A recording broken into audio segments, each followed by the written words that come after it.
ጤና ይስጥልኝ እንደምቆያችሁ ዛሬ ብሪፍ ማድረጋችሁ በአካባቢያችን በቀጠናችን በአፍሪካ ቀንድ በፍጥነት እየተቀያየሩ ስላሉና እርስ በርስ ደግሞ ስለተገናኙ ጉዳዮች ነው። እንግዲህ በቅርቡ አዲስ ቅኝት ያላቸውን ያልጠበቁ ዜናዎችን ሰምተናል።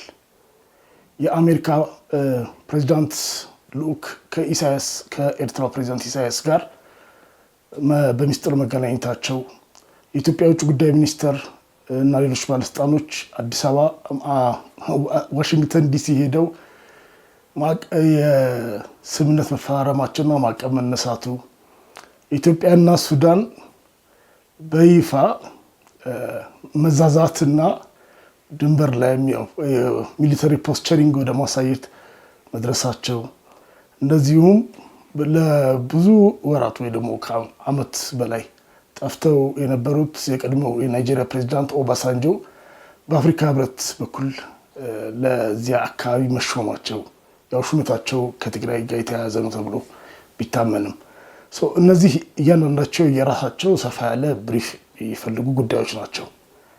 ነገር ግን ለዛሬ እነዚህ እርስ በርሳቸው የተገናኙ ነገሮች ስለሆኑ ቀጠናዊ ስዕሉን ኮንቴክስቱን ማየት እንድንችል የአሜሪካን ያካሄድ ለውጥ ማዕከል አድርገን እሱን አጠንጣኛችን አድርገን ቀጠናዊ አውዱን ነኝ። ስለዚህ እንግዲህ በአራት አንጓስ ይዤ ነው ማቀርበው ፎሎ አፕ ለማድረግ እንዲመቻችሁ።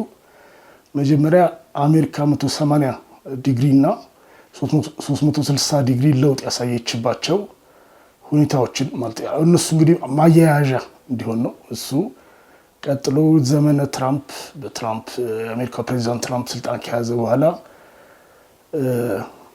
የተካሄደበት አፕሮች፣ አሁን በቅርቡ ባለፉት ሳምንታት በፍጥነት የአሜሪካ ትኩረትም አጀንዳዎቹን መብዛትና መፋጠን፣ በአጭር ጊዜ በቀጣይ አጭር ጊዜ ደግሞ ወይ ደግሞ በቀጣይ ወራት ምን ሊመስል እንደሚችል ምን አይነት ሁኔታ ከፊት ሊመጣ እንደሚችል ያለውን ግምት ወይ ሊሆን የሚችለውን ሴናሪዮ እናስቀምጣለን።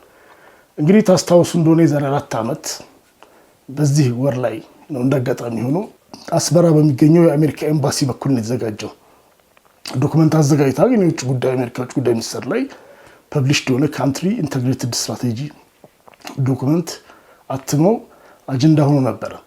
በዛ ላይ እንግዲህ ዶክመንቱ ባታስታውሱ እንኳን ቢያንስ እዛ ላይ የነበረውን ነገር ለድህረ ኢሳያስ ፖስት ኢሳያስ ሬጂም መዘጋጀት ነው የሚያስፈልገው የሚል ጥቆማ ነበረው። ማለት ዝም ብሎ እንደ ትንተና የሚመስል ነገር ማለት ለድህረ ኢሳያስ እንዘጋጅ የሚል ቢሆንም ዲፕሎማቲካሊ እድሜውን ስላረጀ በሰባዎቹ ነው ያለው፣ ብዙ ጊዜ ስለማይቆይ ለድህረ ኢሳያስ እንዘጋጅ የሚል በጣም ዲፕሎማቲክም ያለውን ነገር ነው እዛ ላይ ነበረው። ኢሳያስን ልትቀይር አሜሪካ እያቀደች ነው ሁሉ ያሰኘ ማለት ነው። ሌላው እዛው ሰነድ ላይ የኤርትራን መርዛማ ቀጠናዊ ተጽዕኖ መከተር እንደሚያስፈልግ፣ ቶክሲክ ሪጂናል ኢንፍሉዌንሷን መገደል እንደሚያስፈልግ ነበር እንትን ያስቀመጠው። ከዛ እንግዲህ በዚያን ጊዜ ያን በሚያደርጉበት ጊዜ 2022 ነው ብያቸዋለሁ። 2014 መጨረሻ አካባቢ ነው ኢትዮጵያ የሚሆነው። በዛ ጊዜ እንግዲህ የትግራይ ጦርነት ያለበት ጊዜ ነው። የአሜሪካ አሰምሽን ምን ታሳቢ ያደረገ ነው እንግዲህ እንደዚህ ላስታስቀምጥ ስለ አካባቢ ስለ ቀጠናው ያላት ምስል ኢትዮጵያ የሪፎርም ጎዳና ነው ያለችው። ይሄ ሪፎርም በጦርነቱ ምክንያት ነው የታጎለው። ጦርነቱ ሲቆም ኢትዮጵያ ወደ ትራኳ ትመለሳለች። ኤርትራ እዚህ ውስጥ ያላት ሚና አባባሽ ነው። ኦፍኮርስ ኢሳያስም በአደባባይም በይፋ ሲናገረው ነበር ለምን ተኩስ አቁም ተደረገ እንደዚህ የሚለው ነገሮችን ማለት ነው። መሀል ላይ ነበረችው ተኩስ አቁም መሀል ላይ ጦርነቱ መሀል ላይ ነበረው ማለት ነው። እንግዲህ ኢትዮጵያ ዲፕሎማሲ የምትሰማ ሀገር ነች። ኤርትራ ግን እሽና በእጄ የማትል ሀገር ነች። ስለዚህ የትግራይ ጦርነት ሲቆም የኢትዮጵያ ሪፎርም በፍጥነት ይቀጥላል። ኤርትራ ትገለላለች። ሱዳን በሽግግር ሀዲድ ውስጥ ትቀጥላለች። የሱዳን ሽግግር ያው መስመሩን ይዞ ይቀጥላል።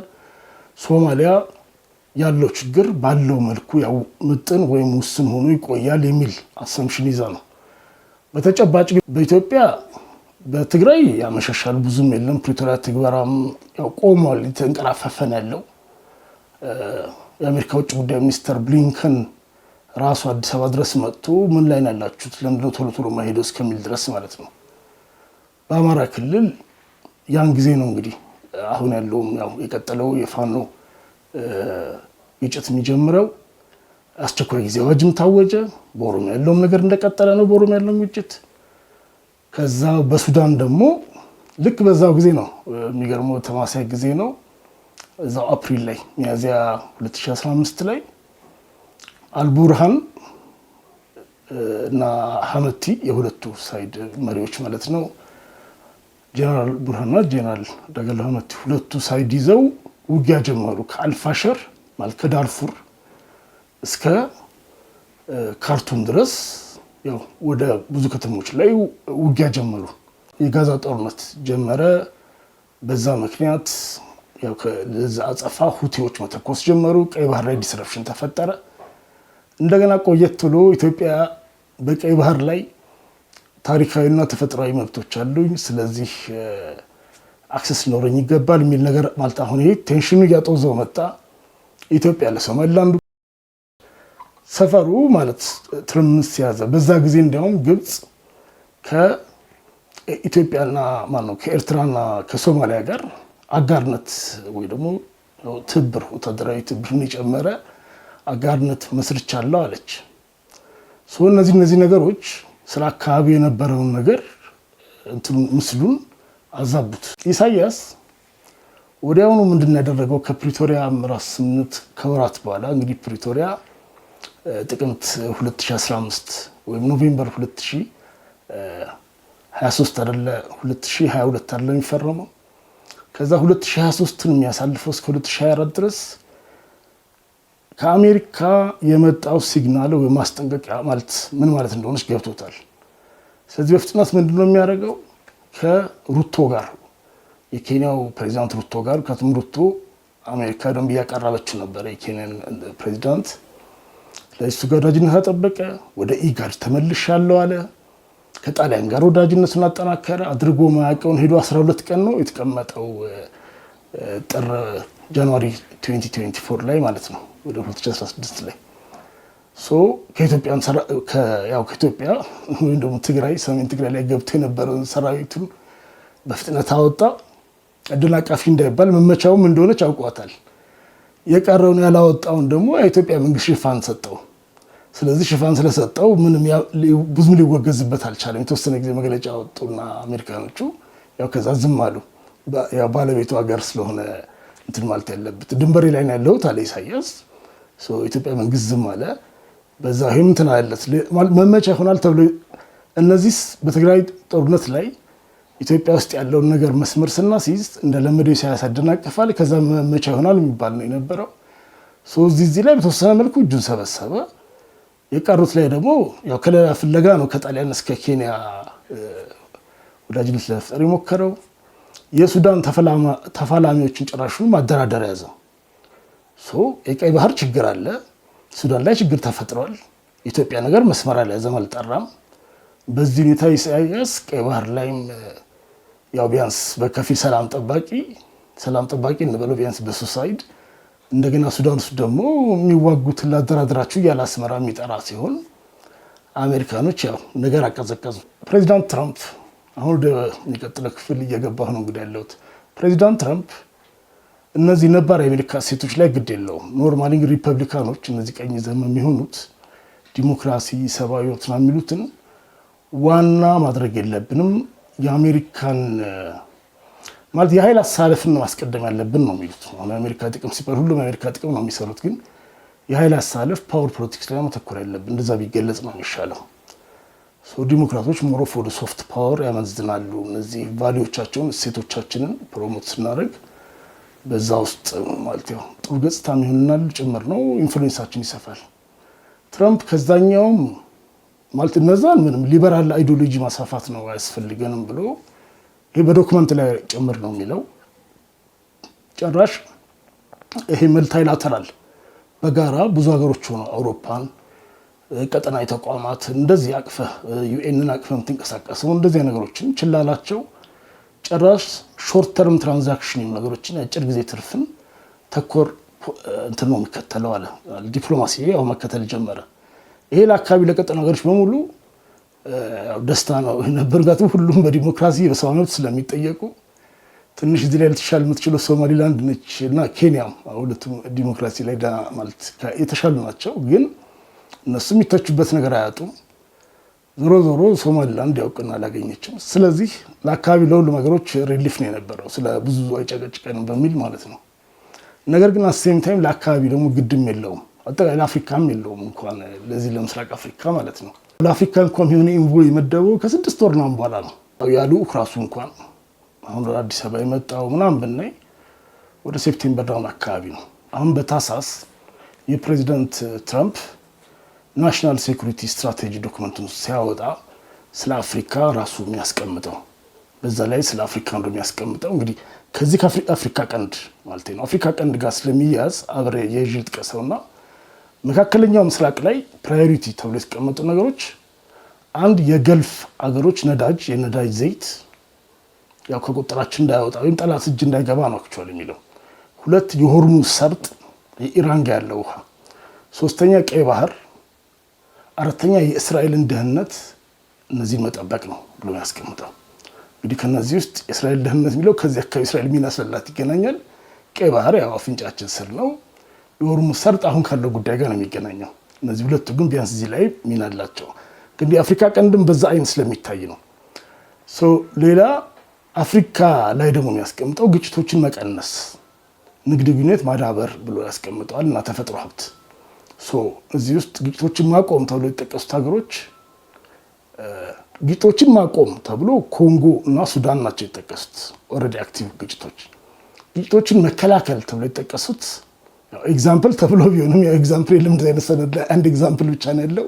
ኢትዮጵያ፣ ኤርትራ፣ ሶማሊያ ነው የሚለው፣ በሶስቱ መካከል ነው የሚለው። ፕራክቲካሊ እንዴት እዚህ ጋር ጠቦ እንደመጣ ይታያቸው። ይህ እንግዲህ አሁን ታህሳስ ላይ ነው። ቀደም ብሎ ጥቅምት መጨረሻ ማለት ነው እንግዲህ ህዳር መጀመሪያ ላይ ጥቅምት መጨረሻ ኖቬምበር 2 የአሜሪካው ፕሬዚደንት የአፍሪካ ልዑክ ያለፈው ዓመት ሚያዚያ ግንቦት አካባቢ ላይ ሾመው ያልኳችሁ ማለት ነው።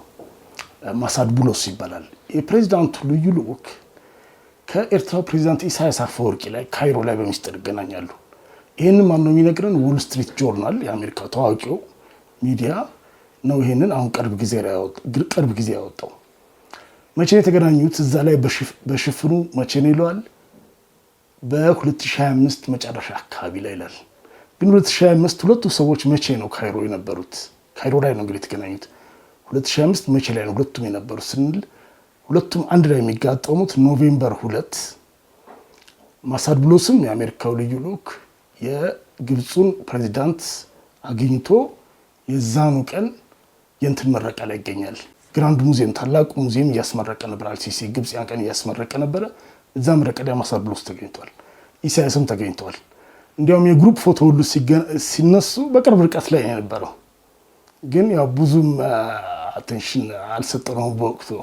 ከዛ በፊት ቀደም ብሎ እንግዲህ መስከረም ላይ ኒውዮርክ ላይ ተገናኝተዋል። የኤርትራው ውጭ ጉዳይ ሚኒስትር እና ይሄው ማሳድ ቡሎስ ራሳቸው። እሱ በይፋ የተነገረ ነው። ከዛ በኋላም ደብዳቤ ልኮለታል ትራምፕ ለኤርትራ ፕሬዚዳንት የሚታወቃል። ይሄኛው ግን በሚስጥር ነው የተገናኙት። ይሄ ነው የማይታወቅ የነበረው ካይሮ ላይ ማለት ነው። እዛ ላይ የተነጋገሩት የኤርትራ ማዕቀብ ስለሚነሳበት ወደ 7-8 አካባቢ ማዕቀቦች አሉ። የአሜሪካ ማዕቀቦች በሃይ ሌቭል የከፍተኛ ደረጃ ሃይ ሌቭል ዲስከሽን ማለት በከፍተኛ ሚኒስትሮች ኢቭን ወይ በፕሬዚዳንት ሌቭል ማለት ነው። ሃይ ሌቭል ሲባሉ ጊዜ ውይይቶች እንዲጀመሩ ነው እንግዲህ በተለያዩ ሊታበሩ የፈለጉባቸው ጉዳዮች ላይ እንደዚህ አይነት ነገሮች ስታደርጉልህ ጊዜ ሚዛን መጠበቅ ግድ ይላል። ማለት ኢትዮጵያ ለምሳሌ ከኤርትራ ጋር ትልቁ ዋና እሹ ያላት ሀገር በቀጠናው ላይ ለሚዛን ነው፣ ፓወር ባላንስ ነው የምትጠብቀው። ግን ከኤርትራ ጋር ደግሞ ትልቅ እሹ ያላት ሀገር ማነች? ኢትዮጵያ ነች። ይህን በተመለከተ ተንታኞች ምንድን ነው ያሉት? የአሜሪካ ከኤርትራ ጋር መቃረብ ኢትዮጵያ በኤርትራ ላይ ወረራ እንዳታደርግ ሲግናል ለመስጠት ነው የሚል ትንታኔ ያስቀምጠዋል። እንግዲህ ያ ሊሆን ይችላል፣ ግን የዛኔ ያክል ከዛም ውጭ ሌላም ትርጉም አለው ከፓወር ባላንስ ጋር ቅድም ያልኩት ማለት ነው። ምክንያቱም ልክ እንደዚህ አይነት ነገር ሲፈጠር የአካባቢውን ፓወር ባላንስ ታዛባ ሌላኛው ሀገር ሊደናገጥ ይችላል። ኢትዮጵያ ልትደናገጥ ትችላለች። ስትደናገጥ ማለት ምድር የሚያደናግጣት ኤርትራ አይነኬ ልትሆን ነው ማለት አሜሪካ ከኤርትራ ጋር ግንኙነቷን ታሻሽል ከሆነ ለምሳሌ ማለት የተነጠለች ፓሪያ የሆነች ሀገር መሆኗ ቀርቶ የተለያዩ ሀገሮች የተለያዩ ተቋማት ውስጥ ነው ያላት ግንኙነት ሊሻሻልና ማለት የተሻለ አቅም ልትፈጥር ከሆነ ወይም ለዚህ ቀላል ኤግዛምፕል ስጣችሁና ኒው ላይንስ ኢንስቲትዩት የሰራው ጥናት ላይ ከትግራይ ጄኖሳይድ ጋር አያይዞ የሰራው ጥናት ላይ ምንድን ነው የሚለው 2010 ላይ በኢትዮጵያ ማለት ነው 2011 ነው የሚሆነው ማዕቀቡ ስለተነሳላት ኤርትራ ያንን ማዕቀብ ያን የተነሳላት ማለት ተጨማሪ መሳሪያ ግዢዎችን ለማድረግና ሰራዊቷን ለማጠናከር ተጠቅማበታለች ብሎ ያው እንትኑ አናሊስቱን ይጠቅሳል። ትልቅ ድርጅት ተቋም ነው።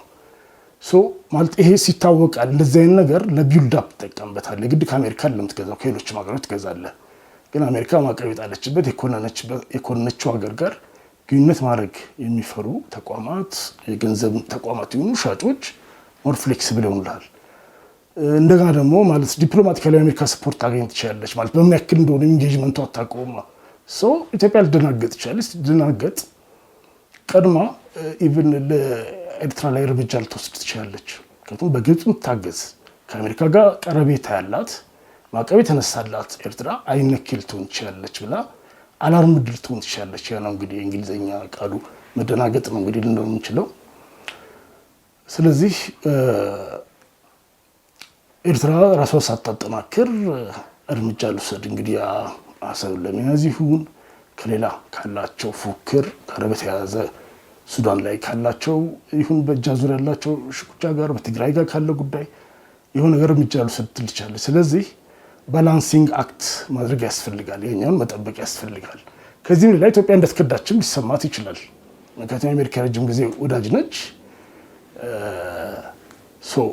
ማለት ተቀናቃኝን ጠላት እንደደገፈች ከተሰማት ያው ሌላ ቦታ ማየት ትጀምራለች ማለት ነው። ዲፕሎማሲ በዚህ መልኩ ነው የምጠብቀው። ኢትዮጵያ ብዙ ገዛ አሜሪካ ብዙ ገዛ ብታደርግ ዲፕሎማሲ ግንኙነትን ነው መጀመሪያ የምትይዘው። ማስፈራሪያ ዱላ በላ ነው የሚመጣው። አሜሪካ ብዙ አቅም ይኖራትም ማለት ነው። እንደገና ከዚህ ሌላ ደግሞ አሜሪካ ኢትዮጵያን ከግብጽ ጋር ማደራደር ይፈልጋል በህዳሴ ግድብ ላይ። ይሄን በማስፈራራት አይደለም እንግዲህ የሚያደራድረው ማለት ሲያደራድርስ ኢትዮጵያ እንድትስማማ ነው ይሁን ነገር የሚያስፈልገው። ይሄን ለማድረግም እንደዛው ኢትዮጵያን ፈቃደኝነትና ጉድዊል መፍጠር አለበት። እነዚህ ባላንሲንግ አክቶች ስለሚያስፈልጉ ከዛ ጊዜ ጀምሮ እንግዲህ በይፋ ባይነገርም ያግኙት በሚስጥር ቢሆንም አሜሪካ ኢትዮጵያ ጋር ያላትን ግንኙነት በፍጥነት እያሻሻለች ነው የነበረችው። እንግዲህ ያለፉት ወራት የነበሩ ነገሮች ራሳቸው አሁን ትርጉም የሚሰጡ ጃንዋሪ ላይ ወይም አሁን ጥር ማለት ነው የአሜሪካው የውጭ ጉዳይ ምክትል ሚኒስተር የአፍሪኮም አዛዥ አዲስ አበባ መጥተው ተገናኝተው እንዲያውም ያ ብቻ ሳይሆን የአፍሪኮም አዛዡ የኢትዮጵያ አየር ኃይል በዓል ላይ ሁሉ ነው የተገኘው። ማለት እንግዲህ ዲሴምበር ላይ እኮ ታህሳስ ላይ ማርኮ ሩቢዮ ውጭ ጉዳይ ሚኒስተሩ ኬንያ ድረስ መጥቶ አዲስ አበባ ሳይመጣ ነው ሄደው። በእርግጥ በእያንዳንዱ ጉዞ ግድ መምጣት አለበት ማለት አይደለም፣ ግን አጠቃላይ ማለት ያለፈውን ዓመታውን ትራክ ብናየውና ይሄኛው አንድ አይደለም። ድምቀቱ ከፍ ይላል። እንዴት ነው ግንኙነት የምታሻሽለው ደግሞ ሲባል ግንኙነትና ስልክ መደዋወልና ብቻም አይደለም። ሌላ አገር ጋር ቢሆን ያ ሊበቃ ይችላል። ኢትዮጵያ ላይ ግን 3 አካባቢ ማዕቀቦች አሉ በጦርነት ጊዜ በትግራይ ጦርነት ጊዜ ይጣሉ። ስለዚህ እነሱን ማንሳት ትፈልጋለህ። ለዚህ ማዕቀብ ዋነኛ ለነዚህ ማዕቀቦች ልበላቸው 3 ናቸው። አንዱ አጎዋ ነው። አንዱ ከመሳሪያ ሽያጭ ጋር የሚገናኝ ነው። ሶስተኛው ደግሞ ጦርነቱ ቶሎ እንዳይጠናቀቅ እንቅፋት የሚፈጥሩ ላይ ተብሎ የተቀመጠ የሳንክሽን ፍሬምወርክ ነው። በዛ መሰረት እነማን እንደተጣለባቸው ዝርዝሩ አልተናገረንም፣ ግን የተወሰኑ ባለስልጣኖች ላይ ተጥሎ ሊሆን እንደሚችል ማሰብ እንችላለን። ዞሮ ፍሬምወርኩ ግን አለ፣ ቦታው ላይ ያለው። ስለዚህ ይህንን ለማንሳት አሁን እንቅፋት የሚሆነው በኤርትራ በኩል አነሳለሁ እያልክ ነው። በኢትዮጵያ በኩል ወይ ደግሞ ለዚህ እንቅፋት እንግዲህ የሚሆነው አንዱ ያው ይሄ የፈረደበት የፕሪቶሪያ ስምምነት ነው። ስለዚህ እሱን ፋይል መዝጋት ያስፈልጋል። የኢትዮጵያ መንግስት ነው የቆየ ፍላጎት ፕሪቶሪያ ፋይል እንዲዘጋለት ነው። ለዚህ ማለት ኢቭን አስተውላችሁ ከሆነ ከዓመት በላይ ሆናቸዋል ምዕራባውያን፣ የዩኤን፣ አፍሪካ ህብረት፣ አውሮፓ ህብረት ህወሓት ወይ ደግሞ ፕሪቶሪያ የሚል ነገር ላለመጥቀስ በጣም ነው ሲጠነቀቁ የቆዩት። አሁን የሰሞኑ እንደ አዲስ የጀመሩትን ትሳችሁ እሱ ሌላ አዲስ ታሪክ ነው ማለት በኢትዮጵያ መንግስት ሎቢ ምክንያት ነው። ያንን ማለት ያ ፋይልስ በቃ አልቋል። አሁን አንድ አማጺ ህወሓት የሚባል አማጺ ነው ያስቸገረው ልክ እንደ ኖርማል አማጺ እንጂ ያ ስምነት ብላችሁ አትጥቀሱ ነው። ጥር ላይ እንግዲህ የዚህ ማዳመቂያ ነው የአሜሪካው ኢትዮጵያ ያለው የአሜሪካው አምባሳደር አርቪን ማሲንጋ ወደ ምዕራብ ትግራይ ያደረገው ጉብኝት እና ያደረገው ንግግር ያወጣው ስቴትመንትም የዛ ነጸብራቅ ነው። በዛ ላይ ያስተላለፈው መልእክት ምንድን ነው? ፕሪቶሪያ የሚባል አጀንዳ ዘግቷል። የትግራይ ግዛት የሚባል አጀንዳ ተዘግቷል። ተፈናቃይ የሚባል አጀንዳ ፕራዮሪቲ አይደለም። ህወሓትም ደግሞ ምንም ሚና የለውም። ይህን ነው አጭሩ ኮሚኒኬት ያደረገው። ዞሮ ዞሮ ይሄ ለግጭት አረንጓዴ መብራት ነው የነበረው። ፌዴራል መንግስት ሆነ ለህወሓት ያው አረንጓዴ መብራት ነው የነበረው። ስለዚህ ህወሓት ሪሌቫንሱን ለማስረገጥ ሚና አለሁኝ ለማለት ከማሲንጋ አንድ 15 ቀን በኋላ ነው የጸለምቲ ውጊያ የሚቀጥለው። የጸለምቲ ላይ ውጊያ የተፈጠረው አጭር ቀን የቆየ ቢሆንም ትርጉሙ ግልጽ ነው የነበረው። ግልጽ ብቻ መሆኑም ሳይሆን በወቅቱ የነበረ ጊዜ አስተዳደር ፕሬዚዳንት ወደ ወረደው ነግሮናል። ይሄንን እንግዲህ በዛ ጊዜ እንኳን ራሱ የአውሮፓ ህብረት ያወጣው መግለጫ ሰሜን ኢትዮጵያ የሚል በጥቅሉን ያወጣ ይብን ትግራይ ላለማለት ህወሓት ላለማለት ተጠንቅቆ ግን ፕሪቶሪያ የሚለውን ቢያንስ አልተውትም አውሮፓዎቹ። ወራዝ ምክንያቱም ቢያንስ መሰባዊ ነው የሚለው ሙሉ ለሙሉ ገፋ አድርገው ሳልተውት አሜሪካ ጭራሽ መግለጫ ለማውጣት አልተቸገረበትም። ፌዴራልም ከዛ በኋላ ሰራዊት አስጠጋ። ግን የጦርነት ሳይጀመር ቀረ። ከመጀመሪያው ፌዴራል ሰራዊት ያስጠጋው ቲዲኤፍ ውስጥ ክፍል እንዳለ ወይ ደግሞ ስለ ቲዲኤፍ ከፍተኛ ልዩነት እንዳለ መረጃ ነበረው። ያንን መረጃ ስለከለሰው ነው። የኔ ግምገማ ይሄ ነው። የነበራቸው ኢንተለጀንስ ወይም አሴስመንት ሪቫይስ ስላደረጉ ወደ መጨረሻው እርምጃ አልሄዱም። ግን ያው ከጀመርነው ላይቀር ሰራዊት ካስጠጋን ላይቀር እንሄድበት በዛው እንዳይሉ ግን የነ ቱርክና ሳውዲ ዲፕሎማሲ ተጨማሪ አስተዋጽኦ ነበረው እዛ ላይ እንጂ በዋናነት የአሴስመንት ለውጥ ነው። ከትም የሆነ አሴስመንት ነበራቸው። ያን አሴስመንታቸውን ሪቫይዝ አደረጉት። እንደዚህ ቢል አስቀምጠው ነው። አሁን ወደ መጨረሻው እየሄድኩኝ ያለሁት እንግዲህ በዚህ ጊዜ ያለን ነው። የዛሬ እንግዲህ 3 ወር ሊሆን ነው አሁን የኢራን ጦርነት የሚመጣው። ኢራን ይሄ እንግዲህ ጦርነት ባይመጣ ኖሮ ማለት ኖርማሊ አሁን ያልኳችሁ ፍጥነቶች ቢኖሩ የአሜሪካ ወይም በዚህ ፕሬዚዳንት ትራምፕ ጊዜ ማለት ነው ሚናው ውስን ሆኖ የመቀጠል እድል ሰፊ ነበረው። ከቱም የተወሰኑ ጉዳዮች ላይ የሱዳን እርስ በርስ ጦርነት ላይ በጣም ብዙ ሚሊዮን ህዝብ የተፈናቀለም ስለሆነ በዚህ ጉዳይ ላይ ደግሞ በደንብ አክቲቭሊ ሎቢ የሚያደርጉ እነ ሳውዲም ስላሉ በሱዳን ላይ የሱዳን እርስ በርስ ጦርነት ላይ መፍትሄ ለማግኘት ቀይ ባህር የአሜሪካ ፕራዮሪቲ ስለሆነ፣ ሶስተኛ ናይል ደግሞ የግብጽ ሎቢ ስላለ፣ ከቱም ግብጽ ደግሞ ጋዛ ላይ ከእስራኤል ጋር በተያያዘ እንድታግዝ ስለሚፈለግ ሶስቱ ላይ በጫና የሆነ ጊዜያዊ እልባት በጫናው እና አንዳንድ ነገሮች ለነዚህ ሀገሮች በመስጠት ሶስቱ ላይ የተወሰነ ማስታገሻ ወይም እልባት ነገር በማድረግ ከዛ ያለፈ አስተዋጽኦ ላይኖረው ይችል ነበረ። ሌሎች ነገሮችን ሁሉ ለዚህ መናጆ እንደ ግብአት አድርጓቸው እነዚህም ላይም የተወሰኑ ሀገሮች ኢንተረስትና ግፊት ስላለ ማለት ነው። ከቱም ይሄኛ ፕራዮሪቲ አይደለም፣ ሰላም ግንባታም አይደለም። ያው ትልቅ ቀውስ እንዳይፈጠር መከላከል ነው ናሽናል ሴኩሪቲ ስትራቴጂ እንትን የሚለው ሌሎች ብዙዎች ጉዳዮች በእንጥልጥል የሚቀሩ ነበረ እና ይሄም ራሱ ውስንና ዘገምተኛ ሆነ እድሉ ሰፊ ነበር። ነገር ግን የኢራን ጦርነት ተቀሰቀሰ። ያው አሜሪካና እስራኤል ኢራን ላይ ዘመቻ ከፈቱ። ያላለቀ ጦርነት እንግዲህ ከብዙ ድብደባ በኋላ እስካሁን ድረስ የሆርሙዝ ሰርጥ እስካሁን ድረስ ነፃ መሆን አልቻለም። ማለት አንድ እልባት አላገኘም። ስለዚህ ገና ይቀጥላል ተብሎ የሚታሰብ ነው። በዚህ ጊዜ ውስጥ ሆርሙዝ ተዘግቷል። ሁቲ ነው የመን ያሉት አማጺዎች ናቸው፣ የኢራን አጋሮች ናቸው። እነሱ ሊሳተፉ እንደሚችሉም በደንብ ማስፈራራቱን ጠበቅ አድርገውታል። ስለዚህ ይሄ ቀይ ባህር ላይ ያለውን ትኩረት ከፍ አድርገውታል። ቀይ ባህር ላይ ያለው ትኩረት ከፍ ሲል ደግሞ የኤርትራን ፋይል ነው ከፍ የሚያደርገው። በዚህ ጊዜ አሜሪካ መፋጠን ጀመረች ማለት ነው። አሁን ያለፈው ህዳር ላይ ጥቅምት ላይ የአሜሪካው ልዩ ልዑክ ማሱድና ኢሳያስ የኤርትራ ፕሬዝዳንት ኢሳያስ ካይሮ ላይ በምስጢር ተገናኘው ብያቸዋለሁ። ያንን አሁን ለማፋጠን ስላስፈለገ ያ ሰውዬ ድጋሚ ካይሮ ይመጣና ለግብፁ ፕሬዝዳንት ማዕቀብ ማንሳት አሁን በቅርቡ ልናነሳ ነው የኤርትራን ማዕቀቦች ማለት ነው። እንግዲህ ማዕቀብ ስለሚነሳበት ውይይት ለመጀመር ነበር ጥቅምት ላይ ያናገረው። በዛ መካከል ላይ ኢሳያስ ያደረገው ነገር የተወሰኑ ሰዎችን ቁጥራቸውን አልያዝኩትም፣ ግን 13-18 ዓመት ታስረው የነበሩ ረጅም የታሰሩ እስረኞችንና ደግሞ የጆቫ ዊትነስ የአንድ የክርስትና ሃይማኖት ሴክት ነው እምነት ተከታዮችን ብዙ የሚያንገላታቸው እነሱን ነው የፈታው። ምክንያቱም ትራምፕና ደጋፊዎቹ እንደዚህ አይነት ነገር ላይ የሃይማኖት ጭቆና ላይ እንደሚያተኩሩም ስለሚያውቅ ማለት ነው። ይህን ታህሳስ አካባቢ ላይ ያደረገው።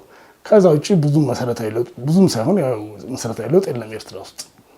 አሁን ማዕቀብ ማንሳት እንደሚጀምር ነው አልሲሲን አግኝተው የሚነግረው። ይሄ ማሱድ የሚባለው ማለት የአሜሪካው የአፍሪካ ልዩ ልዑክ ማለት ነው። እንግዲህ በኤርትራ ላይ የጣለው ማዕቀብ የሚነሳበት ጊዜ ተፋጠነ ማለት የማንሳት እቅዱ ተፋጠነ ካልን የኢትዮጵያ ማሰኝታ መፋጠን ይኖርበታል። ያው ሚዛን የጠበቅ ነው ቴሮ ብያለሁ ቅድም። ስለዚህ ባለፉት ሳምንታት በተከታታይ አሜሪካም የኢትዮጵያ ውጭ ጉዳይ ሚኒስትር የደህንነት ኃላፊውን የጠቅላይ ሚኒስትሩን ኢኮኖሚ አማካሪ ጋብዛ የስትራክቸራል ባይላተራል ፍሬምወርክ ስምምነት ፈረሙ። ጦር መሳሪያ የተያዘው ማዕቀብ አነሱ የሚል ዜና ሰማን። አውሮፓም እንደዛው አንድ ሁለት እገዳዎችን አነሳች። አንዱ ከጦርነት ጋር በተያያዘ የተጣለ ነው ኢትዮጵያ ላይ፣ ሌላኛው ደግሞ ከዛ ውጭ ከራሳቸው ፕሮሲጀር ጋር በተያያዘ ነው። ግን ዞሮ ዞሮ ግንኙነት ሲበላሽ የምትጠራው አይነት ማዕቀብ ነው። ስለዚህ ማሻል ጀመሩ። ቀጥሎ ወደ ለኤርትራ የሚደረግ ነገር እንዳለ ይገባቸዋል። ግን ኢትዮጵያ ራሱ ገና የሚነሳላት ማዕቀብ አለ። አሁን በቅርቡ ሌላ አንድ ኤክስኪዩቲቭ ኦርደር ይነሳል። ሶስተኛው አጓዋን እንኳን እንደሚያሩት አላውቅም። አጓዋ ማለት ታውቁታላችሁ ብዬ ነው። ከታሪፍ በቅናሽ ታሪፍ ወይም ከታሪፍ ነፃ የኢትዮጵያ ውስጥ የተመረቱ ምርቶች አሜሪካ ውስጥ እንዲሸጡ የሚፈቅድ ፕሬዚዳንት ኦባማ ያወጣው ልዩ ሕግ ነው። ለአፍሪካ ተጠቃሚ የሚያደርግ እሱ ላለፉት ዓመታት ታግዶ ነው የቆየው። እንግዲህ እሱ ማለት እሱ አላቅለትም እንዴት እንደሚያደርጉት እሱን ኤኒዌይ ማለት እሱ እንግዲህ ከትራምፕ አስተዳደር የንግድ ፖሊሲናም ጋር አብሮ የሚያያዝ ነገር ስላለው ማለት ነው። እነዚህ ነገሮች እንደ ስጦታ ነው የሚያያቸው የሎንግ ተርም ፐርስፔክቲቭ ስለሌለው። ኤኒዌይ ዞሮ ዞሮ ስለዚህ ኤርትራን በቀጣይ የሚነሳላት ነገር አለ። ይሄ ማለት ግን ኢትዮጵያና ኤርትራ ደስተኞች ናቸው ማለት አይደለም። ሁለቱም ሀሳብ ገብቷቸው አንድ መጀመሪያ አሁን ኢትዮጵያ ለእሷ ከተነሳላት ይልቅ ለኤርትራ የተነሳው ነው የቸለችው። ይሄ ደግሞ ትክክል ነው። ዝም ብሎ የተራ ምቀኝነት አይደለም፣ ጂኦፖለቲክስ ነው። የኃይል ሚዛንን ነው የምጠብቀው ሁሉ ጊዜ የሆነ ኢኩሊብረም እንግዲህ የአማርኛ አቻ ቃል የለውም። እንደ ሚዛን ቁጠሩትና አንድ የሆነ ቦታ ላይ ሱቅ ስትገዙ ያለው ሚዛን ይሄ ዘመናዊ ሚዛን ሳይሆን የድሮ ሚዛን ማለት ነው። ሁለቱ መካከል አንደኛው ላይ ያረከው ሳሙና ይሁን ሌላኛው ጋር ያረከው ሆቴቨር ሽንኩርት ይሁን ባላንሱን ጠብቀዋል። ያን ሚዛን የሚያዛባ ነገር ሁሉ ጊዜ ያሳስባል። አንዱ ጋር የሆነ ነገር ሲነሳ ሌላኛው ጋር ማለት ሁለቱ መካከል ያለው ምጥጥን ያዛባዋል። በቃ ያዛባዋል ነው። ምክንያቱም የሆነ ኢኩሊብረም ላይ አንደኛው በጣም ከፍ ብሎ ሌላኛው ዝቅ ብሎ ሊሆን ይችላል፣ ወይ ሁለቱም አቻ ቁመና ላይ ሆኖ ሊሆን ይችላል። የሆነ ብቻ ኢኩሊብረም ላይ ማለት የሆነ ጸጥ ያለበት ይሄ ወደዚህ መንገጫገጩ መወዛወዙን ትቶ ቀጥ ያለበት የረጋበት ቦታ አለ። በእርግጥ የኛ ቀጠና አሁን ረግቷል ማለት አንችልም። ቀውስ ላይ ወይም በቀውስ ዋዜማ ነው ሁሉ ጊዜ ያለ ነው። ዞሮ ዞሮ ግን ይሄ አንድ ነገር በጂኦፖለቲክስ ውስጥ በአካባቢ አንድ ነገር ይደረግ ከሆነ ሚዛኑ እንዴት ያዛባዋል የሚለው ነገር ነው ማሰብ ያለበት። ትክክል ነው። ኢትዮጵያ በተከታታይ የፎሪን ኢንስቲትዩት ኦፍ ፎሪን አፌርስ አይኤፍኤ እዛ ላይ የወጡ ጽሁፎችን እንደገና ደግሞ በተለይ ደግሞ በብዛት ሆርን ሪቪው የሚባለው ለመንግስት ቅርብ ያለው ለውጭ ጉዳይ ቅርበት ያለው በኩል ተከታታይ የወጡ ጽሁፎች እንዴት ለኤርትራ ዝም ብሎ ማዕቀቡ መነሳት እንደሌለበት ማዕቀቡ ተነስተውስ ያው ወደ አሜሪካ አቀፍ ማስገባት ነገር ማለት ነው መደረግ እንደሌለበት ነው ተከታታይ የሚያስረዳው። እንዲያውም ያ መጀመሪያ ላይ የጠቀስኩላችሁ ነው 2022 ላይ የወጣውን የአሜሪካ ዶክመንት ማለት ዶክመንቱ ራሱ ቀጥታ አልጠቀሰውም፣ ግን ያን ቃል አጠቃቀም ራሱ ይጠቀማል። ቶክሲክ ሮል ያላት በአካባቢ ይላል። ያ ቶክሲክ ሪጂናል ኢንፍሉዌንስ የጀመረ የጠቀስኩላችሁ አይነት ቃል ማለት ነው። ምንም አይነት ጸባዋን ሳታሻሽ ለኤርትራ ሪዋርድ መደረግ መሸለም የለባትም ማለት አበጀህ ማለት ነው የሚሆነው እንዲህ ብሎ በጣም በተከታታይ ነው ሀመር የሚያደርገው ይህን ነጥብ። በሌላ በኩል የኤርትራ ውጭ ጉዳይ ሚኒስትር ማስታወቂያ ሚኒስትር በሻቢያ.ኮም ነው ተከታታይ የሚያወጣቸው ጽሁፎች ሁለት ነገር ላይ ያተኮሩ ናቸው። በአንድ በኩል እንግዲህ ምንድነው የኤርትራ ደግሞ ጭንቀት፣ አሁን የኢትዮጵያ ጭንቀት ኃይል ሚዛን ነው ብያቸዋል። የኤርትራ ጭንቀት ደግሞ ኦኬ ይሄ ነገር ካሰብነው ፈጥኖ መጥቷል፣ ጥሩ ነው፣ ግን በዚህ ልዋጭ ምን ልጠይቀን ነው አሜሪካ አውሮፓውያኖችም ጭምር አጠቃላይ ነገር መጠየቃቸው አይቀርም ብለው ቅድመ መከላከል እያደረጉ ነው። ስለዚህ አንድ ማዕቀቦቹ ከሽፈዋል። እንደከሸፉ ከመጀመሪያው ፍትሃዊ ያልነበሩም ይሄ ስለገባቸው ነው የአሜሪካ ፖሊሲ አውጪዎች እያነሱ ያሉት ይነሳ እያሉ ያሉት የሚለውን ነገር ደጋግመው ሀመር እያደረጉ ነው። ማዕቀብ አነሳችሁልን ብለንስ በልዋጩ የተለየ ነገር አናደርግም። ያ ማለት አሜሪካ የምትፈልገው አናደርግም ማለት አይደለም። የባህር ጸጥታ መጠበቅ ይሁን ሌላም ነገር እሱም በይፋ ይበሉት እንጂ ያደርጉታል። እሱ ግን ዋናው የኢኮኖሚ ሪፎርም አድርጉ ምናምን እንዳትሉ ነው። ሁለተኛ ትራክ አንደኛው ማዕቀቦች ከሽፏል ነው። ሁለተኛ በሉዓላዊነት አንደራደርም ብሎ ኢትዮጵያን በጣም የሚከስ አፕሮች ነው። የዚህኛው ደግሞ ዓላማ ምንድን ነው? ለኢትዮጵያ የሆነ ነገር አድርጉላት፣ ለኢትዮጵያ የሆነ ነገር ስጧት እንዳትሉ ነው። ይገባናል። እዛ ጋ ያለን ጓደኝታችሁን ትፈልጉታላችሁ፣ ግን እኛ ለዛ ምንም የምናበረክተው አስተዋጽኦ አይኖርም፣ የራሳችሁ ጉዳይ ነው እንዳትጠይቁ ነው እየተከላከሉ ያሉት። ስለዚህ ሁለቱም አሳስቧቸዋል። ነገር ውስጥ ማለት የነገር ክብደት ገብቷቸዋል።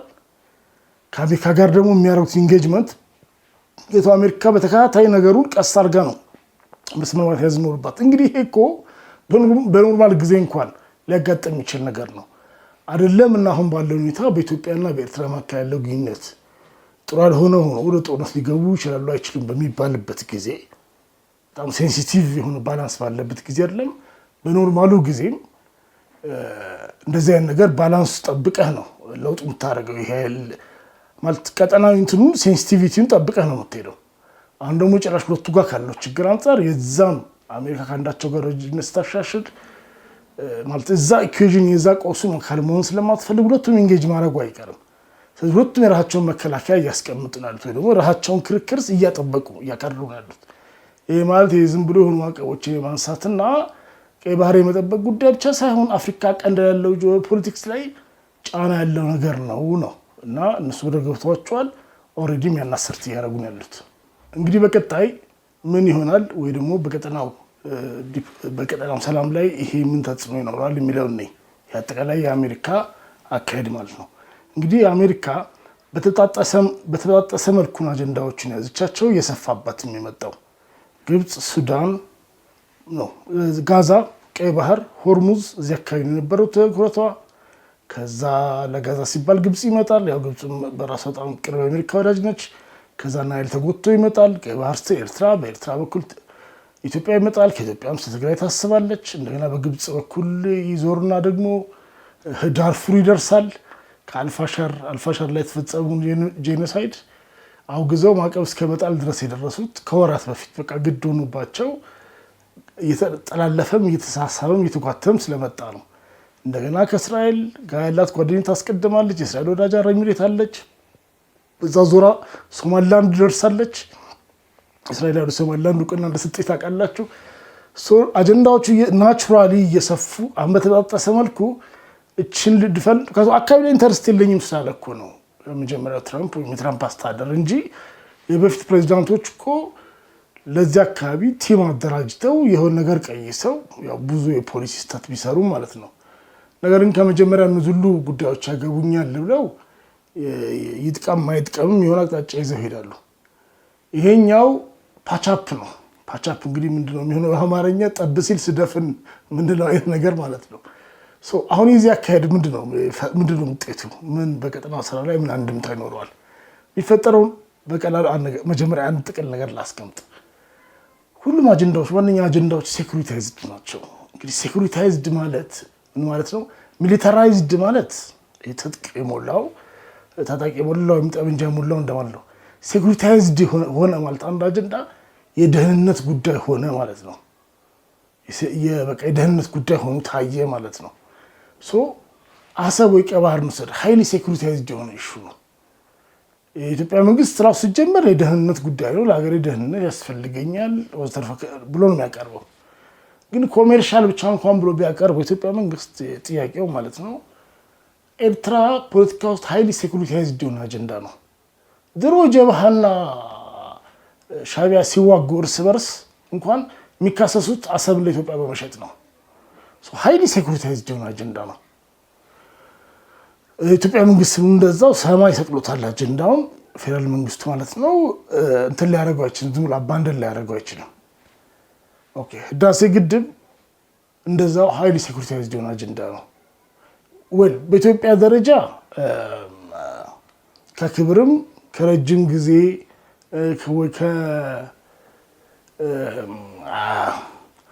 ረጅም ጊዜ ሀብትን መጠቀም አለመቻል ጋር ስለሚያያዝ የተሰራበት ሁኔታም ያለው ኮንቴክስት እንደዚህ አይነት ናሽናል የሆነ ስሜት እንዲይዝ ተደርጓል። ነገር ግን በተለይ በግብፅ በኩል ግን ሃይሊ ሴኩሪታይዝድ ነው ማለት በትክክል ውሃ ምን ያክል ፈሰሰ፣ ምን ያክል ፌር ነው፣ ምን ያክል ይገባል አይገባም ሳይሆን በአባይ በኩል የሚሰራብኝ የሚዶለትብኝ ነገር አለ ብላ አጠቃላይ ናሽናል ሴኪው በዛ መልኩ የተገነባ ነው። ስለዚህ የሆነ ቴክኒካዊ ጉዳይ አይደለም። በቴክኒካዊ ድርድር መደራደር የምትፈታው ሊፈታ ስለማይችል ሳይሆን ሁለቱም ነገሩን ከያዙበት ጉዳይ አንጻር፣ በተለይ ደግሞ ግብፅም ከያዘችበት አንጻር ማለት ግብፅ በጉዳዩ ላይ ያላቸው እይታ ማለት መሪዎቹ ምን ያክል ያምኑበታል የሚባለው ነገር አላውቅም፣ ግን በህዝብ ደረጃ ግን በአባይ ላይ የሆነ ነገር መስማማት እንደ ሀገር ክደት እንደሚቆጠርባቸው እርግጠኛ ነኝ። ፖለቲካ ላይ ሱሳይድ ነው የሚሆንበት ለየትኛውም የግብፅ መሪ። ስለዚህ ማለት የሆነ ፌር አሬንጅመንት ላይ ማምጣት ራሱ አስቸጋሪ ነው። አይዳውት ፍላጎትም ያላቸውም አይመስለኝም። በዛ ላይ ደግሞ አሁን ደግሞ የሚያዩት ነገርም አለ። ኢትዮጵያ ግብፅ እየቀረበችኝ ነው የከበበችኝ ነው እያለች ባለችበት ሰዓት ላይ እንዴት ነው ነገር የምትስማማው? ምንም ነገር ትስማማ እንኳን እጅን ተጠምዘዥ ነው ይባላል ብሎ ይፈራል ስልጣን ላይ ያለው መንግስት ማለት ነው። ወራዝ ግብፅ ደግሞ ሞር ሌቨሬጅ አለኝ ሞር ያገኛለው አሁን ተዳክማለሁ ኢትዮጵያ ብላ ካሰበች ጥያቄዎቿም አንፌርሊ ይለጠጣሉ። እንደው ዝም ብሎ እንግዲህ ፌር ሁሉ ጊዜ አንጻር አይደለ፣ ግን እድሉ ካገኘው ላይ ቀር መጠየቅ ስለምችል አፐር ሃንድ ስላለኝ ብላ ሞር ልጠይቅ ትችላለች ማለት። እንዴት ነው የምትገመግመው? እሷ ሁኔታውን ይወስነዋል። አይ ነገሮች የማስበውን ያክል ብዙ አይሄዱም ማለት በቃ ከዚህ በላይ ልሄድ አልችልም። ለምሳሌ ሱዳን ላይ ያለው ነገር ሱዳን በዚህ ሁኔታ ብዙ ጊዜ ልትቆይ እንደምትችል መገመት አያዳግትም። ስለዚህ ይህንን ብዙ ኦቨር ኤክስፔክት ማድረግ የለብኝም። ተመልሶ እንደ አልበሽር አይነት አልበሽር መካከለኛ ነው የነበረው ሞሮሌስ ባላንስ ኢትዮጵያና ግብፅ መካከል የሚጠብቅ መንግስትም ሊመለስ ስለሚችል የሆነ ነገር ይስማማ ይሻለኛል ልትልም ትችላለች። ግብፅ እንዴት ነው የምታየው አይነት ይወስነዋል። ግን እድል አግኝቻለሁ ብላ ካሰበች ጥያቄዋ ራሱ እንትን ሊያደርገው ይችላል ማለት ጠይቋን ልጥው ትችላለች። የሱዳን ግጭት ኦልሬዲ ብዙ ሀገሮች እንዳሉበት ታውቃሉ። ይህን ለብቻው በቀጣይ ብሪፍ በሰፊ ያወራቸዋለሁ። እዛ ውስጥ ያሉት ሀገሮች በሙሉ አያምኑም፣ ነገር ግን ብዙ ሀገሮች ይሳተፉበታል። በቀጥታ እንኳን መሳሪያ አልሰጥም፣ በቀጥታ እጄን አላስገባም፣ እዛ ወታደር የለኝም እንኳን ቢሉ ሀገሮቹ ማለት ነው የፖለቲካ፣ የዲፕሎማሲ፣ የኢኮኖሚ ኢንተረስት እንዳላቸው ግልጽ ነው። ስለዚህ በእነዚህ መካከል ያለውን የሆኑ ሁለት ሸማቂዎች አደራድረ ሽግግር ፍሬምወርክ አዘጋጅተ የምትፈታ ነገር አይደለም። በዛ ላይ ደግሞ ሁሉም በየራሱ ግትር አቋም አለው። ይህም እንደገና እስከ ገልፍ ድረስ በሳውዲ እና በኢሚራቲ መካከል እስካለው ፉክክር ድረስ ይወስደናል። ኢትዮጵያና ግብፅ መካከል ወዳለው ሽኩቻ ይወስደናል። የኤርትራ ሚናም እዛ ውስጥ አለ። እሷ ማለት ኤርትራ ኢትዮጵያ ጋር ያላት ፉክክር ይሁን በቀጠናው ጋር እንዲኖራት የምትፈልገው። ስለዚህ ብዙ ይህንን ጉዳይ እነሱ ባሉት መንገድ ግድ መፈታት አለበት የሚል ግትር አቋም ያላቸው ብዙ ኃይሎች አሉ። ስለዚህ እሱንም የሆነ 3-4 ሀገሮች ያሉበት ኮሚቴ አቋቁመህ ማለት ሊፈታሽን ቶታል እያልኩ አይደለም ያለሁት። ነገር ግን አሁን ሲምቦሊክ ትርጉም ይዟል። ለእነ ሳውዲ ኢሚራቲን ከዚህ አካባቢ ከዚህ ከአፍሪካ ቀንድ የማውጣት ፕሮጀክት አካል ነው ሆነው። ስለዚህ ኢሚራቲ ከሱዳን ምን ታገኛለች አታገኝም፣ ሳውዲ ምን ታገኛለች አታገኝም ሳይሆን ኢቭን የሲምቦሊክ ወይም የሲግናል ጉዳይ ሁሉ ሆኗል ማለት ነው ከተጨባጭ እንትን ውጪ። ስለዚህ እሱም የራሱ ችግር አለበት። የፕሪቶሪያና እንደገና ደግሞ የፕሪቶሪያ ስምምነትና የህወሓት ጉዳይ አሁን ኦባሳንጆ ኦሉሴጉን ኦባሳንጆ ምንም ኢንተረስት እንደሌለው ከምር ለማደራደር ይታወቃል።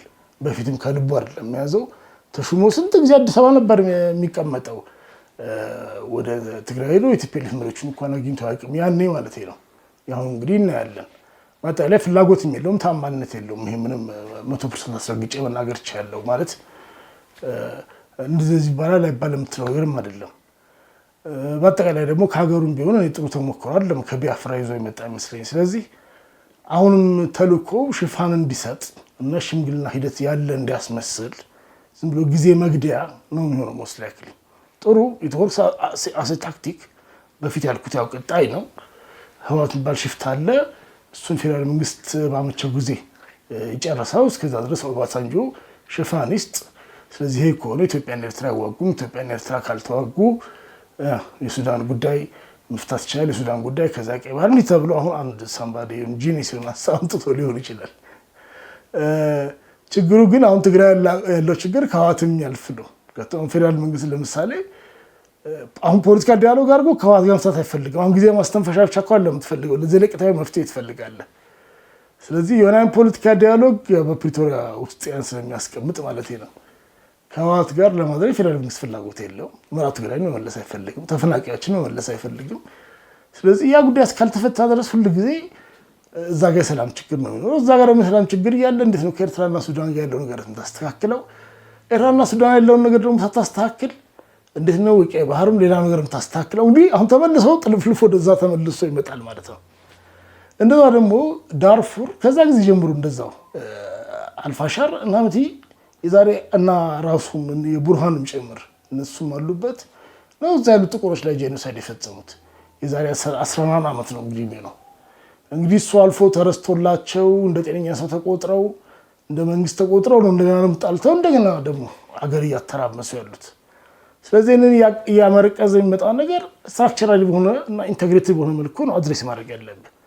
እነዚህ ሁሉ የበጣጠስክ በሄድ ቁጥር ወደ ዋና መፍትሄ መምጣት አትችልም። እንደገና እዚህ ላይ ደግሞ አንድ ሪሌቫንት ነገር ልጨምር። የኢሳያስ ደግሞ ትልቅ ቫሪያብል አለች ኤርትራ ውስጥ መረሳት የለባት። አንደኛ ኢሳያስ ስጋቱ የምር ነው። ሁለት ነገር አለ። ከኢትዮ ኤርትራ ጦርነት በኋላ እሱ አኩርፎ ሲቀመጥ መለስ ዓለም አቀፍ ተቀባይነት የቀድሞ ጠቅላይ ሚኒስትር መለስ ዜናዊ ማለት ነው ዓለም አቀፋዊ ተቀባይነት አግኝቶ ታዋቂ ሆኖ ኤርትራ እንድትገለል አድርጎ ጥጉናት ይዞት በዛም ከ10 ዓመት ፓሪያ ሆኖ እንደቆየ ያውቃል። አሁን ከፕሪቶሪያ ማግስት እሷ እንዳትደገምበት ነው ሩጫው የነበረው። ያ ታሪክ መልሶ እንዳይደገም ማለት ነው። ነገር ግን ሴም ታይም ምን አይተናል?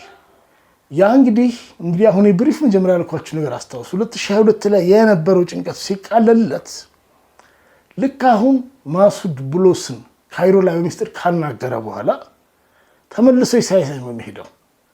አስመራ መለስና 1 ቀን በኋላ ወደ ጅዳ ነው የሚሄደው ሳውዲ ሄዶ ኤምቢኤስን ያናግራል። ለማንኛውም ብሎ ለአሜሪካ ነገር አላመነውም። ከዛ ኤምቢኤስ ያው ጥሩ ኮንፊደንስ ሰጠው። ያን ሲታመን ምንድን ነው የሚያደርገው የሚቀጥለው ነገር? ከዛው ከሳውዲ ሆኖ ደውሎ ከኢጋድ ውጡ ነው ያላቸው። ማለት ኦልሬዲ ሳውዲ ማለች አሜሪካ ጋርም ግን ተሻሽላል ብሎ ሲያስብ ደግሞ ኢጋድ አስመራሱ ሳይመለስ ነው መግለጫ ያወጣው ከኢጋድ ኤርትራ እንደወጣች ማለት ነው። አሁን ነው የምላችሁ። ምክንያቱም አሁን ለምን ኢጋድ ምናምን የገባውን ጊዜ እኮ ጸባይን አሻሽያለሁ ማለት ነው። ስለዚህ ምንም ጸባይ ለመቀየር ሀሳብ የለውም ነው ሰውዬ። ስለዚህ በቀጣይ ማለት ይሄን አፕሮች እንደሚቀጥልበት ማሰብ እንችላለን ማለት ነው። ምንም ያመጣው አዲስ ጸባይ የለም። በተለይ አሁን ደግሞ ካለው ሁኔታ አንፃር አሜሪካ ኢን ፓርቲኩላር ቀይ ባህር ላይ የምትፈልገው ነገር እንዳለ ያውቃል። በሉ ብዙም አጀንዳ ሳይሆን በሆኑ ኃይሎች እንዳታስመቱ። በእርግጥ ለአሜሪካ እንኳን ከፍተኛ አክብሮት ስላለው የአሜሪካ ወዳጅ በመሆን ተብሎ እንትን እንዳይባል እንኳን ምንም አይፈራ። በጣም ኢሳያስ በአደባባይ እንደሚያወራው አይደለም። ለአሜሪካኖች ያለው ስነ የተለየ ነው። ስለዚህ ዳህላክን ይሰጣቸዋል። ትፈልጉ ዳህላክ ነው፣ ትፈልጉ አሰብ ነው፣ የምትፈልጉት ቦታ ላይ ወታደራዊ ሰፈር ምናምን አቋቁማችሁ ቀይ ባህርን ጠብቁ፣ ከኔ የምትፈልጉት ነገር ካለ ሰጣችኋለሁ ይላል። ከዛ በኋላ ግን ቀጠና ውስጥ ያለው ሚና ይቀጥላል። ዳስፋት ይሁሉ። ስለዚህ እነዚህ ሁሉ አጀንዳዎቹን ባህሪያቸው አስቀመጥኩላችሁ። ከአክተሮቹ ደግሞ እንግዲህ አንድ ሀገሮችን ሚዲያው ብዙ ስለሚወስድ ኦልሬዲ ብዙ አውርቻለሁ። ከኤርትራም ደግሞ ባህሪ አንጻር ማለት ምንም ኦልሬዲ አሁን ያሳየውን ጸባይ ነው ከነገርኳችሁ። እና ከዛ አንጻር ይሄ የተበጣጠሰ የአሜሪካ ዲፕሎማሲ አንዳንዱ ጋር ቁስል የሚለጣጠፍ ነገር ነው። ከዛ ውጭ ግን መሰረታዊ ነገር አያመጣም። አንዳንዱ ጋር ሊያባብሰው ይችላል። ስለዚህ ምን እንደሚሆን አሁን ሴናሪዮ ላስቀምጥላችሁ። አንድ መጀመሪያ ይሄ የተበጣጠሰ አካሄድ ችግሩን በመሰረታዊነት አይፈታም። በመሰረታዊነት አይደለም በጊዜያዊነት እኮ ራሱ ሊያቃልል አይችልም። ኦኬ። ስለዚህ ምን ይሆናል? በዚህ ጊዜ ውስጥ ሁሉም አክተሮች አሜሪካ እየሄደች ያለችው ነገር ይገባቸዋል። አሁን ዙሩ ፈጥኖባቸዋል፣ ግራ ተጋብተዋል። ፖዝ አድርገው ምን እያደረገች ነው ያለችው፣ ጎረቤትስ ጋር ምን እያደረገች ነው ያለችው እያሉ ሲያዩ አሜሪካ አንድ ነገር የምትጠይቃቸው እዛ ጋር የሆነ ነገር ለማግኘት እንዲጠቅማት እንደሆነ ያውቃሉ። ማለት ያይገባቸዋል። ካልኩሌሽኑ በጣም የጣደፈ ነው። ኖርማሊ ዲፕሎማት ረቀቅ ባለ ጊዜ በፈጀ ቢልዳፕ እያረክ ነው የምትሰራው። ስለዚህ ከእንትና ጋር ያለ ግንኙነት ተሻሽሏል። ለምን እንደሆነ አይገባህም። ያው ፓተርኑ ታጠናለህ። አሁን ግን በጣም ግልጽ ሆኖ ኢትዮጵያ አባይ ጋር ልትዳደር ደግሞ እዚህ ጋር የሆነ ነገር ላድርግልሽ፣ እዚህ ጋር እንድታደርግ፣ እዚህ ጋር እንዲላርግልሽ ነው።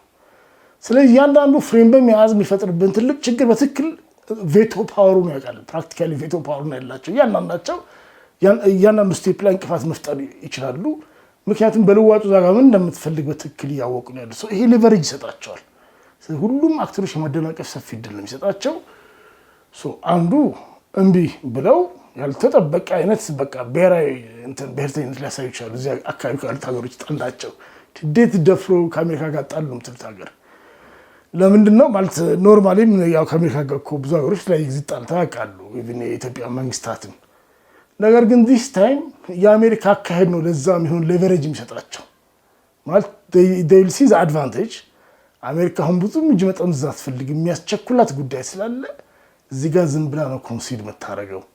እንደ ሌላው ጊዜ ሀገሮችን አሰባስባ የተለያዩ መስሎቿን ሶፍት ፓወሯን ሃርድ ፓወሯን ጥቅማ ፕሬሽር አትጭንምና እምቢ ብል እሺ ይሁንልህ ነው የምትለኝ የሚል ሁሉም አክተሮች እዚህ ጋር እንደሚቆምሩ ሁሉም ሃርድ ጋምብል እንደሚይዙ ማሰብ እንችላለን። አንድ ይሄ በቀጣይ የሚጠብቁት ነገር ነው። ሁሉም ጊዜ ፖስቸሪንግ ያሳዩ ቢያንስ የተወሰኑት አክተሮች።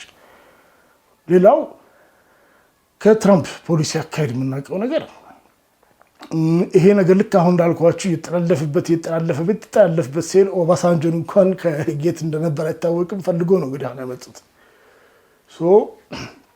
የአቴንሽን ባንዱ ድዛቸው ትንሽ ነው። በወራት ጊዜ ውስጥ ይሰላቻሉ። እነዚህ ሁሉ አጀንዳዎች ድሮፕ ያደርጓቸዋል ሞስት ላይክሊ እና ድሮፕ ያደርጉና ወይ ቀጠናው ላለ አንድ ሀገር ለአንዱ ይሰጡታል። እንግዲህ ከአሜሪካም ዝንባል አንጻር የምንገምተው ለሳውዲ አረቢያ ነው ሊሰጧት የሚችሉት። ሳውዲ አረቢያ ደግሞ ይሰጥ ኢትዮጵያ፣ እስራኤል፣ ኢምራቲ ይሄን ማለት አይቀበሉትም። ማለት ፊት ነው የሚነሱት። አንደኛ ኢፌክቲቭ አይሆኑም። ኖርማሊ እንግዲህ በቀጠናው ለምትሰጠው ማለት ለምሳሌ ምዕራብ አፍሪካ ለናይጄሪያ ትሰጣለህ፣ ጋና ግን ትንሽ ታባበላታለህ። እንደዚህ አይነት ነገር ታደርጋለህ። ለአካባቢው ዝም ብለህ አንድ ሀያል ወይም የሰፈር ጎበዝ አለቃ ትመድብለታለህ ማለት ነው ፊክስ እንዲያደርግልህ። አንዳንዴ ይደረጋል። ያው ቋሚ ፖሊሲ አትጠቀምበትም እንጂ አንደኛ በደንብ ደቃቅ ሀገር ካልሆኑ በቀር። እዚህ ጋር ግን ኦልሬዲ ተሰላልፈው ተፋጠው ባሉ ሀገሮች መካከል መፍትሄ ሊሆን አይችልም። ግን ትራምፕ በቃ እንትና ያለውን ላርግ ወደሚል ትራምፕ ወይም የእሱ አስተዳደር ማለት ነው። ባይ ዘ ወይ በመጀመሪያው ትራምፕ አስተዳደር ጊዜ እንደዛ ነበሩ። ግን ያ ጊዜ ሳውዲና ኤሚራቲ አንድ ላይ ነበር የሚሰሩት። ስለዚህ የአሜሪካ ውጭ ጉዳይ ሚኒስትር ያው በእነሱ ፍላጎት ነው የሚሄድ የነበረው እዚህ ቀጠና ላይ ፕራክቲካሊ። ነገር ግን አሁን ሁለት ሆኖባቸዋል፣ ተለያይተዋል፣ ጣልተዋል ያሉት። ስለዚህ ይህንን ሊያመዝን የሚችለው ወደ ሳውዲ ነው ተብሎ የሚገመተው። ይሄ ደግሞ ሌሎቹ እምቢ ለማለት ከቱም እስራኤል ያለች፣ ኤሚራቲ ያለች፣ ኢትዮጵያም ደሃቱን እንጂ ቀላል ሀገር አይደለችም። ማለት ሳይዝ ራሱ ቀላል ነገር አይደለም በህዝብ ብዛትም ቢሆን በእንትን። ስለዚህ እነዚህ ሀገሮች አንቀበለው አንስማማም ካሉ ከለገሙ ተቃውሞ ከፈጠረ ባክላሽ ይኖረዋል። ይሄ እንደዚህ ብላ አስቀምጠው። ሌላኛው ሊያደርግ የሚችለው ነገር በግድ በጫና ለጊዜው ግልጽ ጦርነት እንዳይኖር እንዳይፈነዳ የሚያደርግ በፕሬሸር አርጎ ያቆምና ሁሉም ሀገሮች ደግሞ ከአሜሪካ ጋር መጣላት ስለማይፈልጉ አጠቃላይ ደግሞ አሁን ያለው አስተዳደር በእርግጥ እንደዚህ ሆኖ እስከ 4 ዓመት ይጨርሳል ማለት አይደለም። ትራምፕ ግን ሊሆንም ስለሚችል ስለማይታወቅ እንግዲህ እስካሁን ባለው አያያዙ ግን አግሬሲቭሊ አጸፋ ስለሚመልስ ከእሱ ጋር መጣላቱን ላይፈልጉ ይችላሉ። በአጠቃላይ ደግሞ አሜሪካ በጣም ሀያል ሀገር ነች። ሀያል በጣም ሀያል ነች፣ ከቻይናም በላይ። ይሄ መርሳት የለብንም። አሳይመንቷ በዓለም ዙሪያ ስለበዛባት ነው እንጂ አሜሪካ ሶ ፓወርፉል ባላት ሶፍት ፓወር ይሁን ሃርድ ፓወር ይሁን በገንዘብ ምናምን ነገር። ስለዚህ እዛ ጋር መላተም ስለማይፈልጉ በግልጽ ለመላተም አሜሪካ የምትለውን ነገር ፍትሐዊ የሚሆን አይሆንም። ሁሉም እሺ ብለው ይቀበሉና ነገር ግን በድብቅ የውክልና ውጊያ ያፋፍማሉ። ይሄ ማለት እንግዲህ የት ነው እንግዲህ እነዚህ አይነት ውጊያዎች የሚያደርጉት?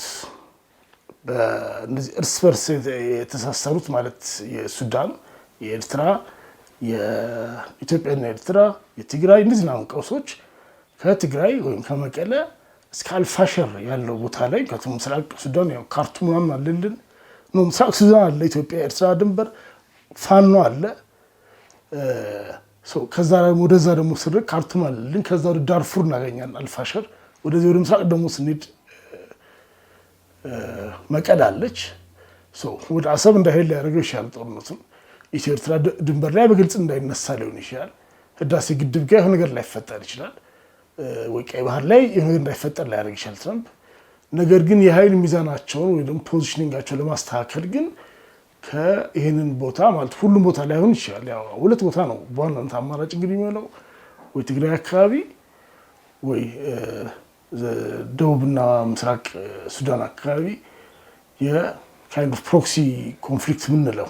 ፕሮክሲ የራሱ ዲፊኒሽን አለው፣ ሌላ ጊዜ እናወራለን። ለማንኛውም በዛ መልኩ የሚሆን የፕሮክሲ ዋርፌር እንደዚህ አይነት አውድማ የመፈጠር እድሉ ግን በጣም ሰፊ ይሆናል ማለት ነው። እነዚህ ናቸው እንግዲህ በቀጣይ ወራት ውስጥ እንደሚሆኑ የምጠብቃቸው ወይም አስባቸው። ቸር ያሰማን። አመሰግናለሁ።